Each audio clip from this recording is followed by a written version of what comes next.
Kattappana Saint John's College of Pharmaceutical Sciences and റിസർച്ചിന്റെ ആഭിമുഖ്യത്തിൽ pharmacist ദിനാഘോഷം സംഘടിപ്പിച്ചു. Saint John's Hospital director brother Baiju Valuparambil ഉദ്ഘാടനം ചെയ്തു. 2025 ലോക ഫാർമസിസ്റ്റ് ദിനാഘോഷത്തിന്റെ ഭാഗമായി Saint John's College of Pharmaceutical Science and റിസർച്ചിന്റെ ആഭിമുഖ്യത്തിൽ ഫാർമസി ദിനാഘോഷവും വിവിധ മത്സരങ്ങളും നടന്നു. സെന്റ് ജോൺസ് ഓഡിറ്റോറിയത്തിൽ വെച്ചാണ് ലോക ഫാർമസിസ്റ്റ് ദിനാഘോഷം സംഘടിപ്പിച്ചത്. ആരോഗ്യ മേഖലയിൽ രോഗി ശുശ്രൂഷയിൽ ദൈവത്തിനോട് ചേർന്ന് നിൽക്കുന്ന സ്ഥാനമാണ് ഫാർമസിസ്റ്റുകൾക്കുള്ളതെന്ന് യോഗം ഉദ്ഘാടനം ചെയ്തുകൊണ്ട് Saint John's director brother Baiju Valuparambil പറഞ്ഞു. ദൈവമാണ് സുഖപ്പെടുത്തുന്നത്, സൗഖ്യപ്പെടുത്തുന്നത് എന്നുള്ള ഒരു വാചകം നമ്മൾ കേട്ടിട്ടുണ്ട്. അതിനെക്കുറിച്ച് ഇപ്പം എനിക്ക് തോന്നിയത് നമ്മളൊക്കെ ഈ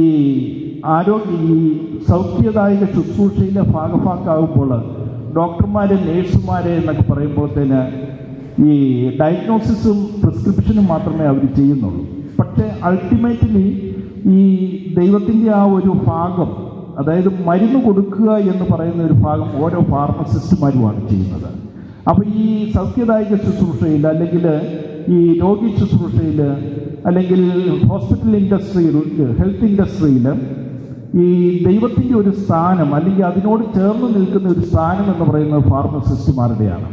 pharmacy college principal doctor Raja Pandiyar, Saint John's general manager Jacob Kora, vice പ്രിൻസിപ്പൽമാരായ ഡോക്ടർ ശ്രീകാന്ത് MC, അംബലീസ് കറിയ എന്നിവർ സംസാരിച്ചു. ആഘോഷ പരിപാടിയുടെ ഭാഗമായി നടത്തപ്പെട്ട പോസ്റ്റർ പ്രസന്റേഷൻ മത്സരത്തിലും പ്രസംഗ മത്സരത്തിലും ബിഫാം വിദ്യാർത്ഥികൾ പങ്കെടുത്തു. Idukki vision news, Kattappana.